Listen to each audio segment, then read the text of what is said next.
บายดีทุกคนเมื่อนี้น้อยสิพามาปลูกผักสีหอมเนาะปลูกแนวใดให้งามปลูกแนวใดให้ต้นใหญ่เนาะทำอิฐเลยเฮาก็จูดนานให้แกบมันใหม่ดีเนาะจนดำหลังจากนั้นเฮาก็มาคุดแล้วก็ย่ำผสมดินให้มันเข้ากันแบบนี้เนาะทุกคนเนาะย่ำไปตลอดเรื่อยๆจนกว่ามันสิเข้ากันดีเนาะหลังจากนั้นแล้วเฮาก็แปรงนานเนาะให้มันละเอียดให้มันเพียงดีให้มันงามๆเนาะกับเพื่อพร้อมที่สิปลูกเรียบร้อยเนาะแปลงน้ำเรียบร้อยแล้ว ก็คือเกียมปลูกเลยบัดนี้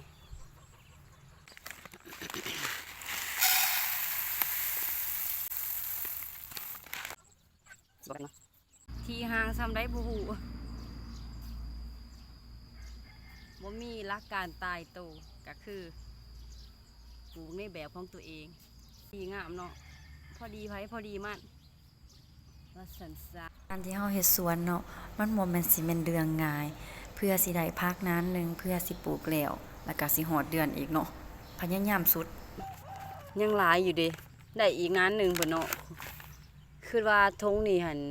สิได้แต่นานเดียวเพราะว่านานใหญ่แห้งเนาะก็คือน่าสิได้2นานพุ่นแหละนี่